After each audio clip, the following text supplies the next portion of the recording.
자, 우리 오늘 이렇게 수요 기도에 또 기도하기 위해서 모였는데, 만약에 우리 여기 혼자 와서 기도한다면은 전혀 지금 이 분위기가 아닐 겁니다.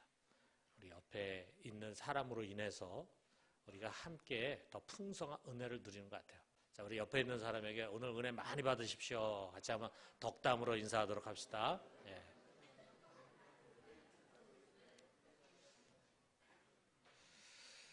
자, 우리가 수요 기도에서 저는 이제 믿음의 인물들을 창세기부터 쭉 다루고 있습니다.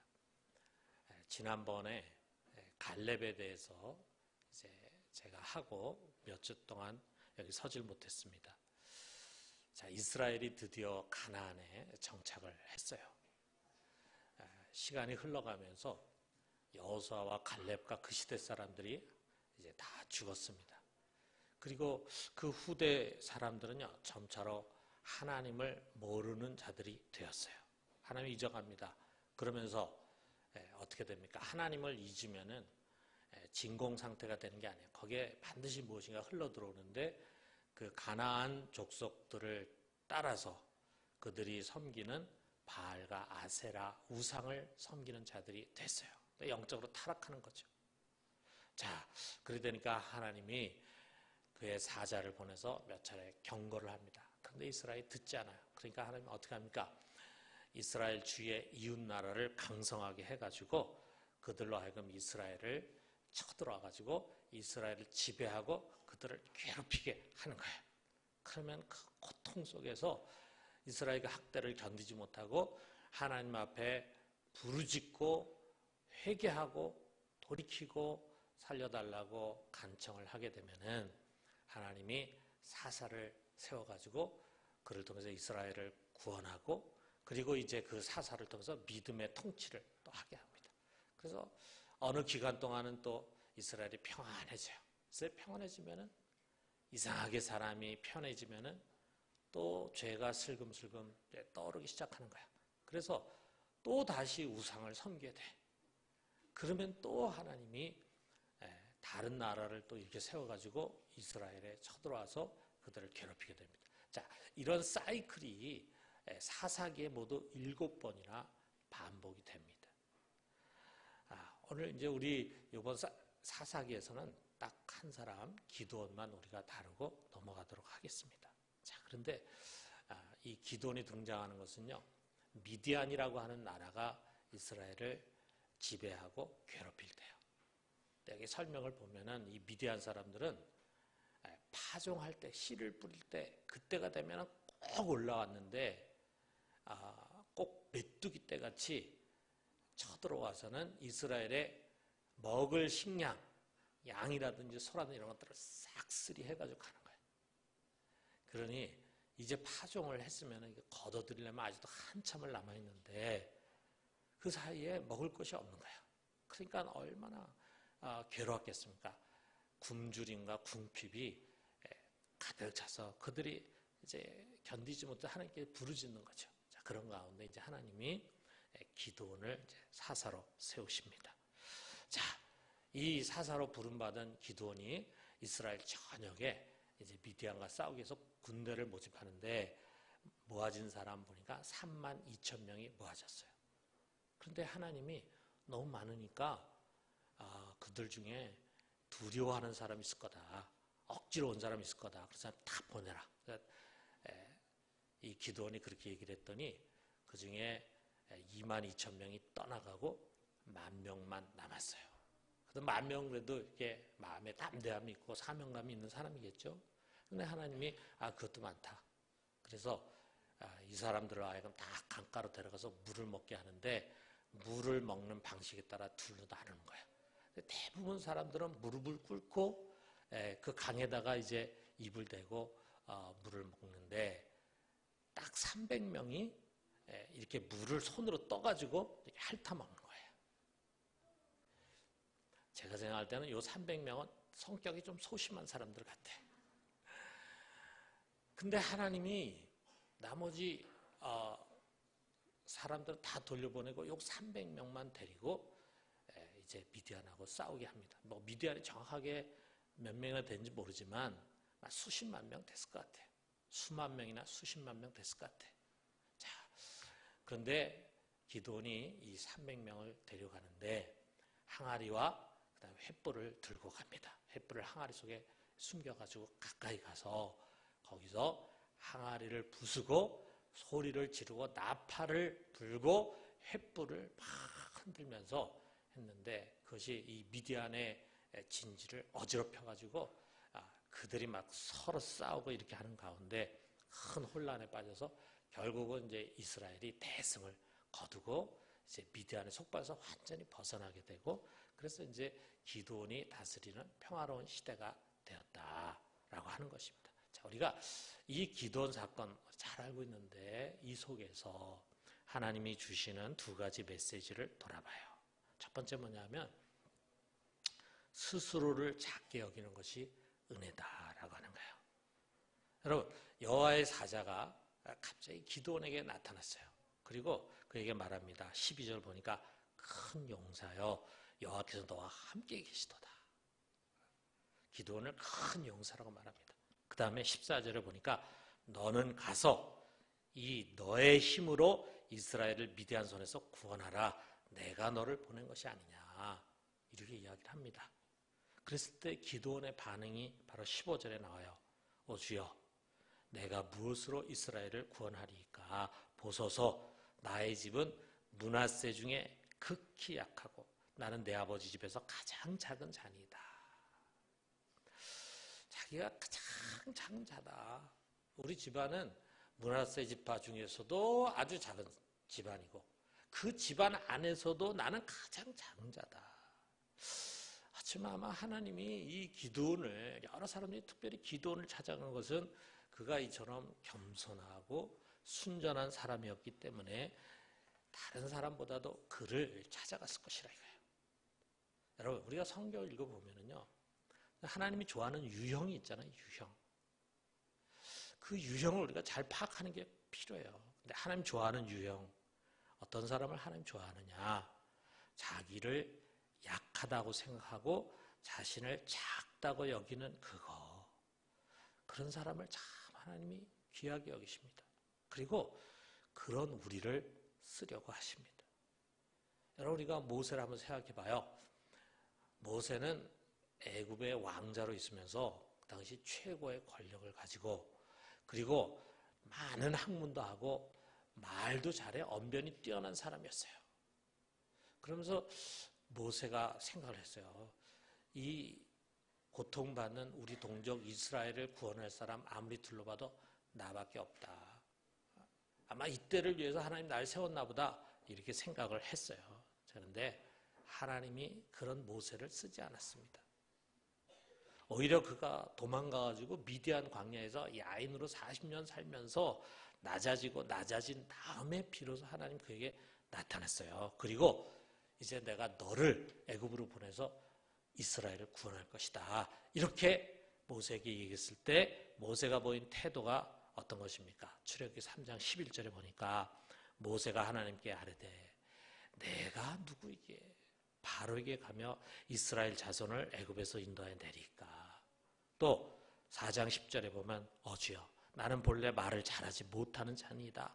주께서 주의 종에게 명령하신 후에도 역시 그러하니 나는 입이 뻣뻣하고 혀가 둔한 자니이다. 그리고 마지막 4장 13절의 끝까지 주여 보낼 만한 자를 보내소서 이렇게 말했잖아요. 그러니까 그냥 겸양을 떠는 것이 아니라 진짜 나같이 이렇게 작고 보잘것없는 자 그런 자는 당신이 지금 생각하고 계획하는 그런 일을 할 만한 그릇이 못 됩니다. 라고 말하는 거예요. 여러분 사울 왕도 마찬가지입니다. 자, 그가 생각지 못하게 노새를 잃어버린 다음에 어떻게 또 해가지고 사무엘이 있는 곳에 갔는데 사무엘이 갑자기 하나님의 명령을 받아서 그에게 기름을 부어서 왕으로 세웠어요. 그런데 나중에 이제 사람들 다 모아놓고 공적인 자리에서 그를 세우기 위해서 제비를 뽑아가지고 그가 뽑혔는데 그가 보이지가 않아. 나중에 보니까 짐 쌌는데 거기 뒤에 숨어 있어. 부끄러워하는 거예요. 자기가 왕으로 기름 부음 받았음에도 불구하고 그걸 아직 받아들이지 못해. 나 같은 자가 어떻게 왕이 되냐. 이런 마음이었다 이거예요. 자기를 작은 자로 여겨 하나님이 그런 자를 귀하게 여겨서 왕이 되게 하신 거예요. 자, 사무엘상 15장 17절에 사무엘이 이렇게 얘기합니다. 사무엘이 되 왕이 스스로 작게 여길 그때 이스라엘 지파의 머리가 되지 아니하셨나이까. 왜 하나님이 당신을 왕으로 택했겠습니까? 당신이 자기 자신을 스스로 작게 여기는 그것 때문에 하나님 당신을 택한 것입니다.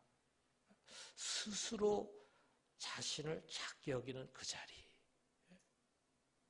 자기를 작게 생각하는 그 사람 하나님 좋아하세요. 그러나 여러분, 우리가 살아보면서 느끼지만 이게 얼마나 어려운 일입니까? 많은 사람들이 한때는 스스로를 작게 여겨요. 그런데 시간이 지나면서 변합니다. 여기 사울을 보세요. 15장 19절에 이렇게 책망하잖아요. 어째요 왕이 여호와의 목소리를 청정하지 아니하고 탈취하기만 급하여 여호와께서 악하게 여기시는 일을 행하였나이까. 자기 자신을 작게 여겨서 왕이 됐는데 왕의 권좌에 앉더니 이 사람이 생각이 달라지고 태도가 달라져요. 교만해져요. 자기를 대단한 사람으로 생각해요. 자, 그러다 보니까 뭐 사람 말도 안 들을 뿐만 아니라 마지막에 결국은 하나님의 말씀도 경홀히 여기는 자가 되더라 이거죠. 여러분, 우리가 한번 돌아보면은요, 우리 신앙생활 하면서 가장 어려운 게 무엇일까?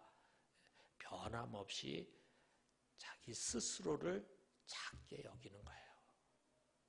여러분, 우리가 어릴 때, 우리가 초보자일 때, 우리가 잘 모를 때, 우리가 가진 것이 없을 때는 그러기 쉽습니다. 그런데 어느덧 성장하고 연륜이 쌓이고 아는 것이 많고 가진 것이 많고 높은 자리에 올라가게 되면은 사람의 마음은 변합니다. 교육자도 그래요. 이제 전도사일 때는요, 자신은 그냥 배워야 할 부족한 사람이라고 생각해. 그런데 막상 목사가 되고 연륜이 쌓이고 이뤄놓은 성과물, 좋은 평가들이 쌓이다 보면 자신도 모르는 사이에 스스로를 작은 자로 여기지 않게 됩니다. 교만과 싸워, 교만과. 평신도 리더도 마찬가지예요. 뭐든지 새내기일 때는 겸손합니다. 자신 아는 것이 없고 부족하고 내가 과연 잘할 수 있을까? 그래서 무슨 말을 해도 경청하고 잘 들어. 그런데 연륜이 쌓이다 보면은요, 그냥 자기 방식대로, 자기 생각대로 하고 싶어져요. 여러분, 우리 내면 DNA, 우리 인간의 죄성 안에 담겨있는 DNA는요, 강한 것을 좋아하고 큰 자가 되고 싶어 합니다. 사람들의 박수갈채와 칭송을 좋아해요. 자기 잘난 것을 드러내고 자신을 크게 보이고 싶어. 저 사람 정말 훌륭한 사람이다. 저 사람 정말 경건한 사람이다. 저 사람 정말 위대한 사람이다. 능력 있는 사람이다. 사람들에게서 이런 이야기를 좀 듣고 싶어. 그래서 좋은 것을 사람들에게 보이려고 합니다. 반면에 허물과 약한 것은요, 남이 모르게 감추고 싶어요. 제가 DNA라고 그랬잖아요. 그건 뭐냐 하면 아주 천성적으로 우리 행위 속에서 자연스럽게 그렇게 돼요. 잘하는 것은 좀 드러내고 싶고 자기 허물은 숨기고 싶어요. 그러다가 허물이 드러나고 누군가로부터 무시당하고 책망이나 비판을 받으면 마음이 상합니다. 분노가 일어나고 시험에 들고 더 나아서 낙심이 돼. 나를 공격하고 상처를 준 사람 다시는 만나고 싶지 않아. 심지어는 평생 원수처럼 생각하며 살아갑니다. 자, 그런데 여러분, 우리가 한번 돌아봐요. 스스로를 작게 여기는 그것이 우리 하나님 정말 기뻐하시는 것이라면 누가 진정 나한테 고마운 자입니까? 나를 칭찬하고 높이는 자입니까? 아니면 나를 낮추는 역할을 한 사람입니까? 나를 낮아지게 만드는 사람요, 당연히 싫고 기분 나쁘죠. 그러나 그 사람이야말로 나를 돌아보게 해주는 사람이에요. 잘 나가는 것 같았던 나를 한번 꺾은 사람이에요. 그 결과 마음 상하죠. 그렇지만 나는 나를 스스로 작은 자로 여기게 됩니다. 제가 이 말씀을 준비하고 묵상하면서 많은 은혜를 받았어요. 왜냐하면 제가 감사의 시간을 가졌어요. 감사의 시간. 내 지나온 삶의 일생을 한번 되돌아보게 됐어요. 정말 진짜 감사할 사람들을 놓고 감사하지 못했구나, 그런 생각이 들었습니다. 어떤 사람들입니까? 나를 낮추게 한 사람들이에요. 나를 힘들게 하고 내 앞에 장애물을 놓고 태클을 건 사람들이에요. 나의 허물을 드러내고 내 상처를 쑤시고 때로는 부정적으로 평가하고 때로는 냉소하고 무시했던 사람들이에요. 여러분들에게도 그런 사람들이 있을 것입니다. 그래서 분명 나에게 아픔이 되었죠. 그들로 인해서 괴로워하고 잠 못 이루고 탄식했던 시간도 많았죠. 그러나 돌아보면 주님은 그런 사람들을 통해서 내 영혼에 말할 수 없는 큰 유익을 줬어요. 뭡니까? 자신이 별것이 아님을 깨닫게 해준 거예요.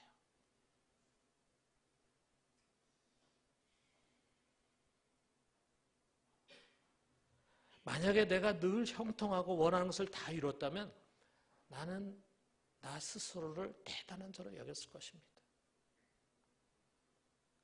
그러나 실패와 때로는 초라한 결식, 그리고 나를 부끄럽게 할 만한 고난의 시간들이 도리어 내가 참 작은 자라고 하는 분명한 진리, 이 분명한 진리로 돌아가게 해줬어요. 이 분명한 진리를 우리가 너무 쉽게 잊어버려요. 여러분, 하나님이 바울을 얼마나 사랑했습니까? 그래서 그를 특별하게 불러서 사도로 세우고 그에게 다른 여타의 사도보다도 훨씬 더 많은 계시를 보여줬잖아요. 그래서 그 가장 많은 성경을 기록했잖아요. 그에게 정말 능력을 주고 탁월한 지혜를 줬잖아요. 동시에 그에게 육체의 가시를 심겨주셨어요. 평생 낫지 않는 큰 병, 평생 낫지 않는 큰 병을 그에게 주셨어요. 그러면서 제발 이 병 좀 낫게 해주십시오 하고 부르짖는 그에게 말씀하십니다. 고린도후서 12장 9절에 보니까, 자, 우리 같이 한번 읽어봅시다. 내 은혜가 내게 족하도다. 이는 내 능력이 약한 데서 온전하여 짐이라 신지라. 너의 강함이 아니고 네가 갖고 있는 좋은 거, 사람들이 칭송할 만한 거, 부러워할 만한 거, 그것이 아니고 사람들에게 부끄러움이 될 만한 그 약한 것, 그 약함, 거기서 내 능력이 온전해지는 거야. 너 이걸 알아야 돼. 거기서. 그래서 바울은요, 자기가 갖고 있는 강하고 탁월하고 좋은 거, 자랑할 만한 게 얼마나 많았습니까? 그러나 그런 것이 아니라 도리어 약한 것을 자랑했다. 나에게 이런 약한 것이 있다는 것에 대해서 자랑해. 왜? 그 약한 것이 바로 하나님이 능력으로 힘있게 역사하는 자리였기 때문이라는 거죠. 사랑하는 성도 여러분, 우리 돌아갑시다. 우리 마음속에 자신을 조금이라도 대단하게 여기는 그 부분을 오늘 밤에 잘라내요. 그리고 스스로 작게 여기는 그 자리로 돌아가요. 나는 아무것도 아닙니다. 그리고 앞으로도 나는 아무것도 아닐 것입니다. 그럴 때 우리 하나님이 기뻐하시고 말씀하십니다. 여기 12절에 있는 것처럼 큰 용사요, 여호와께서 너와 함께 계시도다. 오늘 우리 심령이 이런 진실함과 겸손함으로 다시 가득 채워지기를 주님의 이름으로 축원합니다. 두 번째로는요, 하나님을 크신 분으로 믿는 믿음이에요. 여러분, 신앙이라는 것은 자신이 작다는 것을 보는 데만 머물러 있는 것이 아니에요. 그러면 항상 뒤로 물러서고 아무것도 하지 않고 자신에게 무슨 일을 맡길까 봐 두려워하는 그런 소극적인 사람이 됩니다. 종종 그런 분들을 봐요. 아유, 저는 못해요. 저는 정말 부족해요. 이렇게 일관해. 겸손하죠. 겸손하지만 그 다음 단계로 나가지 못하면은 그 겸손은 도리어 불순종으로 끝나게 돼요. 그 다음 단계가 뭡니까? 크신 하나님을 바라보고 그를 믿고 의지하는 거예요. 믿음으로 나아가는 거예요. 여러분, 하나님이 기드온에게 내가 가서 이스라엘 구원해라 이렇게 말씀하십니다. 물론 그가 감당할 수 있는 그런 일이 아니죠. 그래서 그는 하나님께 여러 가지 표징을 요구합니다. 왜? 믿기 위해서. 믿으려고. 자기 속에 믿음이 안 생기니까 나에게 그 믿음 생길 수 있도록 표징을 주십시오. 그래가지고 뭐 양털에 뭐 이슬이 젖고 그 땅에는 건조하고 그 다음 날은 또 땅이 이슬이 젖고 양털은 건조하고 이런 몇 가지 표징을 하는데 하나님 다 들어주셨어요. 왜? 그를 믿게 하기 위해서. 그리고 그런 표징들을 본 다음에 기도는 전혀 이제는 하나님 의심하지 않고 하나님 전적으로 신뢰해. 그를 신뢰함으로 그는 자신의 연약함을 뛰어넘어요. 이 미천하고 작은 나는 아무것도 할 수 없어. 그런데 하나님을 신뢰하니까 아무것도 할 수 없는 그 자신의 연약함을 뛰어넘습니다. 하나님은 아예 기드온에게 자기 자신을 의뢰하지 않도록 딱 300명의 군사만 허락하잖아요. 여러분, 그 300명이라는 게 무슨 미국 해군 특수부대인 네이버 실이라는 게 있잖아요. 그 사람들처럼 무슨 일당 100의 고대 훈련을 받은 그런 특공대 그런 게 아니에요. 아까도 말씀드렸지만 손으로 물을 핥아먹는 소심한 사람들 300명을 데리고 가야 돼. 자, 그런 자들을 어떻게 이 메뚜기 같이 무수히 많은 미디안 연합군을 대적할 수 있습니까? 할 수 없습니다, 여러분. 할 수 없습니다. 그것은 되지 않는 이야기입니다. 그렇기 때문에 이 전쟁은 오직 하나님 손에 달려 있어요. 기도는 그것을 알았어요. 이 전쟁은 믿음의 전쟁이다. 믿음의 전쟁. 자신을 믿는 것이 아니라 전능하신 하나님을 믿는 믿음이다. 그리고 결국 기도는 그 믿음으로 전쟁에서 승리하고 나라를 구했어요. 그래서 히브리서 11장 32절에 34절에 이렇게 말하면 내가 무슨 말을 더하리요? 기드온, 바락, 삼손, 입다, 다윗, 사무엘과 선자들의 일을 말하려면 내게 시간이 부족하리로다. 그들은 믿음으로 나라를 이기기도 하고 의를 행하기도 하고 약속을 받기도 하고 사자들의 입을 막기도 하고 불의 세력을 멸하기도 하고 칼날을 피하기도 하고 연약한 가운데서 강하게 되기도 하고 전쟁으로 용감하게 되어 이방 사람의 진을 물리치기도 하며 기도뿐만이 아니라 뒤에 열거되는 이 모든 사람들이 결국은 이 믿음의 전쟁에 승리했다. 믿음으로 하나님을 의뢰함으로 오직 하나님 그 한 분만을 의뢰함으로 나는 할 수 없어요. 그것이 믿음이 아니에요. 그것은 믿음의 전 단계예요. 정말 올바른 믿음을 갖기 위해서는 그 고백이 먼저 돼야 돼요. 나는 할 수 없어요. 나는 할 수 있는 사람이 아닙니다. 나는 무능한 사람입니다. 약한 사람입니다. 작은 사람입니다. 이게 필요해요. 그러나 진정한 믿음은 그 다음으로 넘어가야 돼요. 나는 할 수 없어요. 그러나 주님 당신은 얼마든지 하실 수 있습니다. 나는 약합니다. 그러나 주님 강하십니다.